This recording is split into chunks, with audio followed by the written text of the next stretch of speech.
নমস্কাৰ স্বাগতম জনাইছোঁ মোৰ ইউটিউব চেনেললৈ। আজি ভিডিঅ'ৰ বিষয়বস্তু লৈ আহিছোঁ চতুৰ্থ শ্ৰেণীৰ অসমীয়া বিষয়ৰ চতুৰ্থ অধ্যায় খাদ্য স্বাস্থ্য আৰু পৰিচ্ছন্নতাৰ পাঠ 1 শাক পাচলিৰ বাগিচা। অলৰেডি মই শ্বৰ্ট ভিডিঅ'ৰ জৰিয়তে কবিতাটো ধুনীয়াকৈ পঢ়াই শুনাইছোঁ, সকলোৱে ভিডিঅ'টো চাই ল'ব পাৰিব।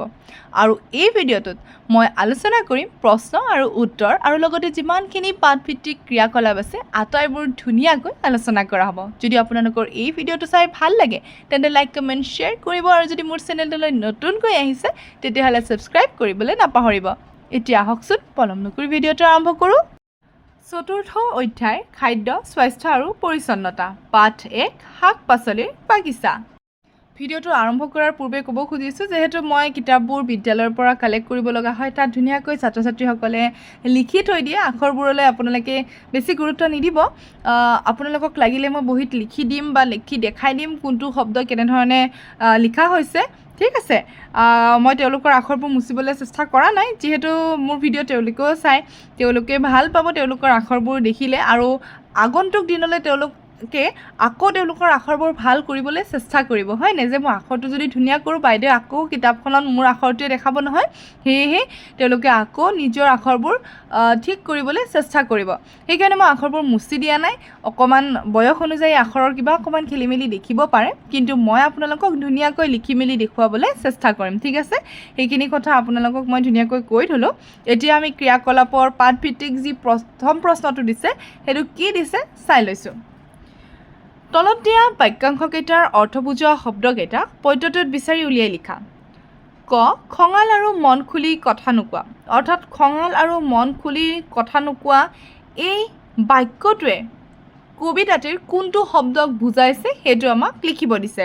আৰু ইয়াতে লিখা হৈছে গঙৰা, আৰু এইটো শুদ্ধ উত্তৰ হয় যে গঙৰা শব্দটোৱে হৈছে এই বাক্যটোৰ অৰ্থ। তাৰপিছত খটো দিছে অতিশয় দুষ্টালি অতি উৎপীড়ন, আৰু এই বাক্যটোৰ অৰ্থটো হ'ব অতপালি। তাৰপিছত গটো দিছে সোৱাদ, সোৱাদ মানে হৈছে স্বাদ। তাৰপিছত আমাক ঘটো দিছে গাজৰৰ পৰা তৈয়াৰ কৰা এবিধ মিঠা খাদ্য, সেয়া হৈছে হালোৱা। আৰু ঙটো অলপ তিতা, আৰু এইটোক আমি পদ্যটোত কি হিচাপে পাইছোঁ, তিতিকি হিচাপে পাইছোঁ। আৰু এই গোটেইকেইটা শব্দই কিন্তু পাঠটিত ধুনীয়াকৈ দিয়া আছে, আপোনালোকে তাৰ পৰাও চাই ল'ব পাৰে আৰু চাই মেলি আপোনালোকৰ ল'ৰা ছোৱালীক দেখুৱাব পাৰে। আৰু এইখিনিতে মই এটা কথা ক'ব বিচাৰিছোঁ যে আপোনালোকে মোবাইলটো ল'ৰা ছোৱালীৰ হাতত দি নিদিব। এইকাৰণে দি নিদিব, তেওঁলোকক আপোনালোকে বুজি লৈ পেলাই বুজাবলৈ চেষ্টা কৰিব। অৰ্থাৎ মোৰ ভিডিঅ' চাই চাই তেওঁলোকে যদি আটাইখিনি কথা লিখি লয় তেতিয়াহ'লে তেওঁলোকৰ অভ্যাসটো এটা বেয়াৰ পিনে যাব। লাইক মোবাইলত চাই থাকিব, লিখি থাকিব, তেনেকুৱা হোৱাতকৈ এটলিষ্ট আপোনালোকে তেওঁলোকক 2 ঘণ্টামান সময় দিব, যে আপোনালোকে পোনতে কি কৰিব, মোবাইলটোৰ পৰা ধুনীয়াকৈ উত্তৰবোৰ উলিয়াই ল'ব, লৈ পেলাই তেওঁলোকক মুখেৰে ক'বলৈ চেষ্টা কৰিব। আৰু কেতিয়াবা কি কৰিব, মোৰ বুজনিবোৰ শুনাবলৈ আপোনালোকে তেওঁলোকক মোবাইলটোৰ মানে শুনিব দিব, তেওঁলোকক চাব দিয়াতকৈ শুনিব দিব। অৰ্থাৎ মই যেতিয়া ইংৰাজীবিলাক বুজাই দিওঁ বা গণিতবিলাক বুজাই দিওঁ, গণিতৰ ভিডিঅ' বাৰু ছাত্ৰ ছাত্ৰীয়ে চাব লগা হ'ব পাৰে, কিন্তু ইংৰাজী বা অসমীয়াৰবিলাক তেওঁলোকৰ বুজনিবিলাক তেওঁলোকক শুনিবলৈ দিব। বাকী আপোনালোকে তেওঁলোকক ডিক্টেশ্যন দিয়া টাইপ কৰিব, তেওঁলোকৰ হেবিটবোৰ ভাল হ'ব, ঠিক আছে। আপোনালোকে যেতিয়া ডিক্টেশ্যন দিব তেওঁলোকে কি কৰিব, স্পেলিংবিলাক জানিবলৈ চেষ্টা কৰিব। আৰু আপোনালোকে মুখে মুখে কৈ গ'লে তেওঁলোকে সেইবোৰ শুনি শুনি লিখাটো এটা বহুত ভাল অভ্যাস হয়। আপোনালোকে তেওঁলোকক সেই অভ্যাসটোলৈ পৰিণত কৰক, তেতিয়াহ'লে তেওঁলোকে পৰীক্ষাৰটো ভাল নম্বৰ আনিবলৈ চেষ্টা কৰিব, আৰু লগতে তেওঁলোকে এটা এটা শব্দৰ উচ্চাৰণ কেনেধৰণে লিখিব লাগে, ক'ব লাগে, আটাইখিনি কথা ভালদৰে জনা হ'ব। এতিয়া আমাক 2 নম্বৰটো দিছে তলত দিয়া প্ৰশ্নবোৰৰ শুদ্ধ উত্তৰটো বাছি উলিয়াই সঠিক বৃত্তটো পূৰ কৰা। অৰ্থাৎ যিটো শুদ্ধ হয়, যিটো সঠিক হয়, সেইটো আমাক কি কৰিব দিছে, তলত দিয়া বৃত্তকেইটা পূৰ কৰিব দিছে। এতিয়া আমাক দিয়া হৈছে পুৰৈ শাক আমি কিয় খাব লাগে। ইয়াৰে শুদ্ধ উত্তৰটো হ'ব ৰঙা তেজ অধিক ডাঠ কৰাৰ বাবে। তো সেয়েহে আমি ক ঘৰটোত কি কৰিছোঁ, বৃত্তটো সম্পূৰ্ণ কৰিছোঁ। তাৰপিছত আমাক দ্বিতীয়টো দিছে পদ্যটোত ভাইটিয়ে কি খাই আনন্দ পোৱা কথা কৈছে।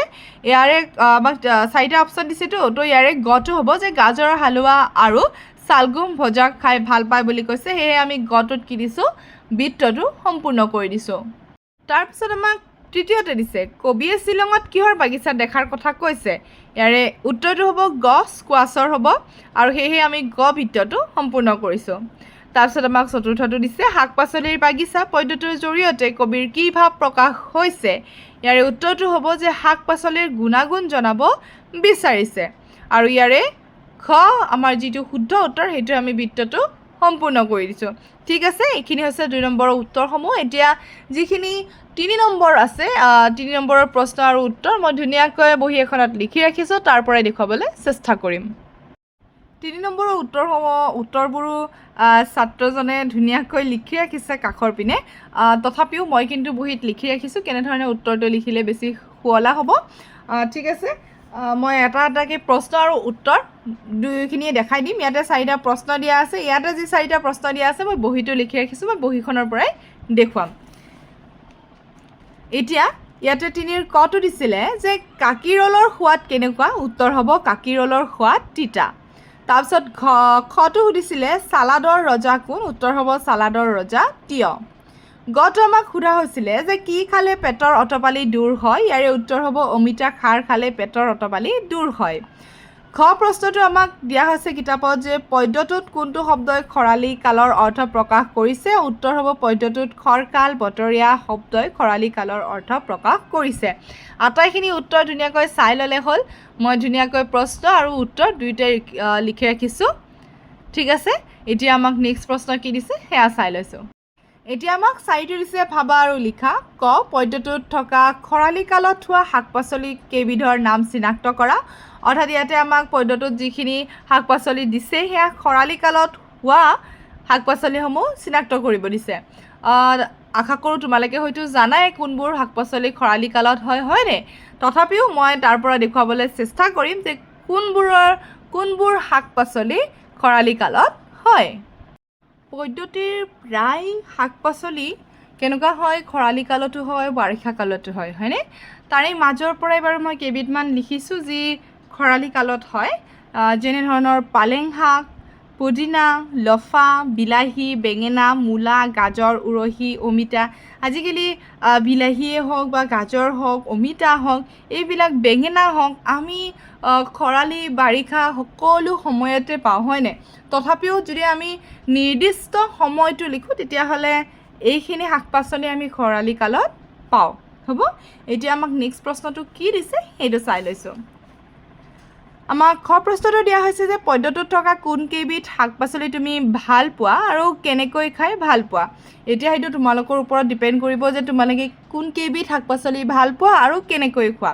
ধৰা তিয়ঁহটো আমি কেঁচাই খাই বেছি ভাল পাওঁ, গাজৰটো আমি কেঁচাই খাওঁ, তাৰপিছত অমিতা পকাটো হ'লে কেঁচাই খাওঁ, কেঁচাটো হ'লে আমি আঞ্জা দি পেলাই বা ভাজি পেলাই সেনেকৈ খাব পাৰোঁ, হয়নে? তো তোমালোকৰ নিজৰ নিজৰ হিচাপত উত্তৰটো লিখিবা। তাৰপিছত গটো দিছে তিয়ঁহৰ বহুগুণ চালাডৰ ৰজা। তোমাৰ পচন্দৰ চালাড তৈয়াৰ কৰিবলৈ তুমি তিয়ঁহৰ উপৰি পদ্যটোৰ পৰা কোনকেইবিধ শাক পাচলি বাছনি কৰিবা। এতিয়া কথাটো কৈছে যে চালাডৰ ৰজা কোন, তিয়ঁহ হয়, কিন্তু তিয়ঁহৰ সলনি আৰু তুমি কি শাক পাচলি ব্যৱহাৰ কৰিবা তোমাৰ চালাডত সেইটো সুধিছে। এতিয়া পদ্যটোত থকা আমাৰ মেইনলি আমি গাজৰ ব্যৱহাৰ কৰিব পাৰোঁ, পিঁয়াজ ব্যৱহাৰ কৰিব পাৰোঁ, তাৰপিছত আমি বিলাহী ব্যৱহাৰ কৰিব পাৰোঁ, হয়নে? গাজৰ, বিলাহী, পিঁয়াজ, তাৰপিছত আৰু আমি এনেকুৱা মূলাও দিব পাৰোঁ। মূলা কেঁচা মানে চাটনি টাইপ বনালে বহুত ভাল লাগে ন, চালাড টাইপ বনালে।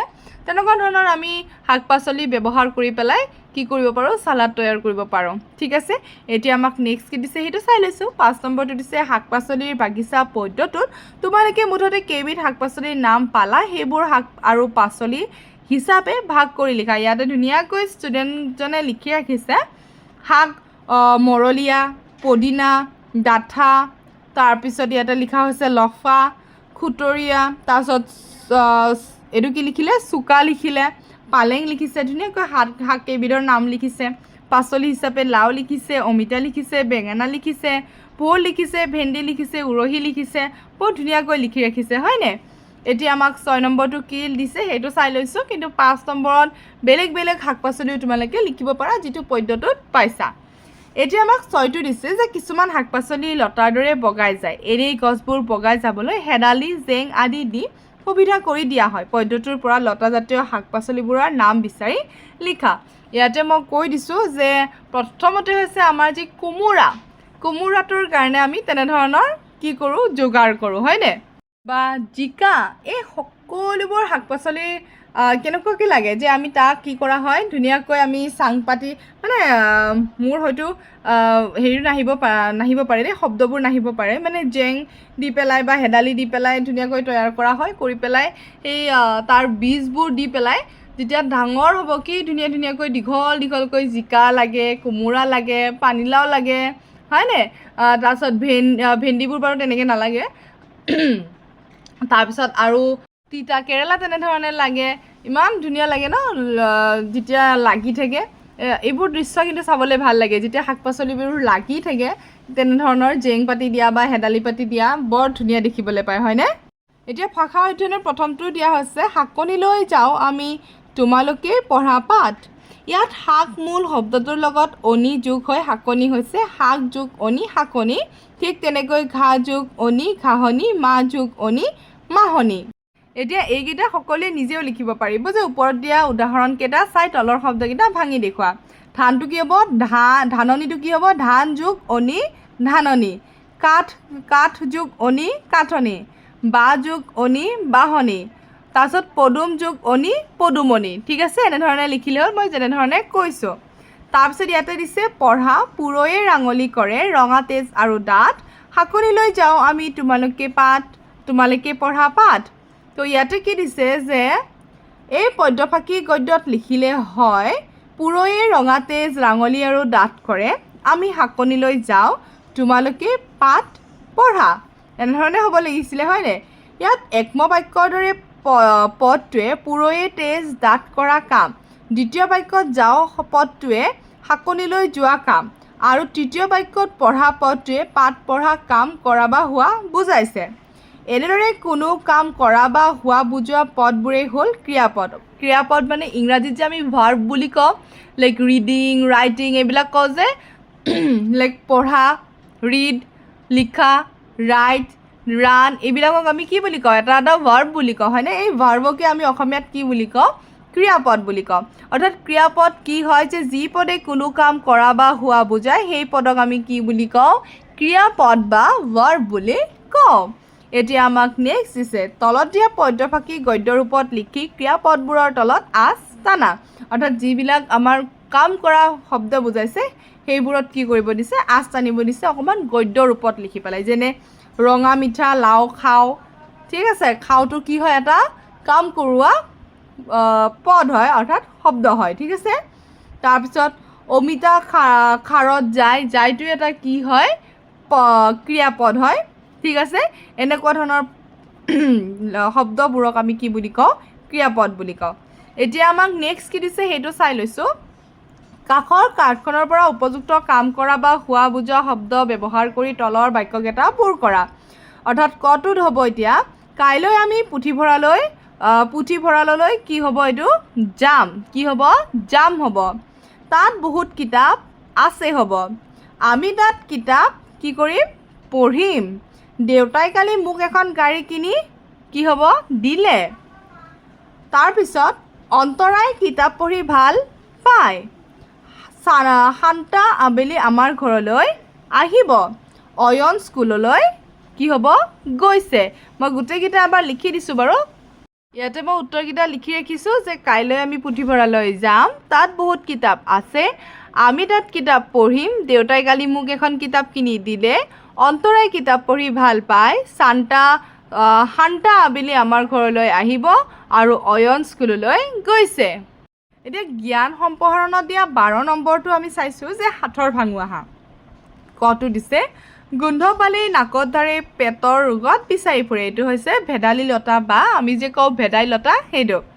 খটো আমাক দিছে ওপৰত পাত তলত গাঁতত আছে হাতীৰ দাঁত, আৰু ইয়াৰে উত্তৰটো হ'ব মূলা আমাৰ দেখাবলৈ কেনেকুৱা হয়? হাতীৰ দাঁতৰ নিচিনা হয়, হয়নে?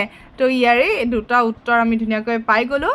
এতিয়া আমাক যিটো নেক্সট পাৰ্ট দিছে সেইটো অতি সোনকালে বুজাবলৈ চেষ্টা কৰিম, আৰু লগতে আটাইবোৰ প্ৰশ্ন আৰু উত্তৰ একেলগে ধুনীয়াকৈ পাঠভিত্তিক ক্ৰিয়াকলাপৰ সৈতে আনিবলৈ অতি সোনকালে চেষ্টা কৰিম। থেংক ইউ ফৰ ৱাচিং।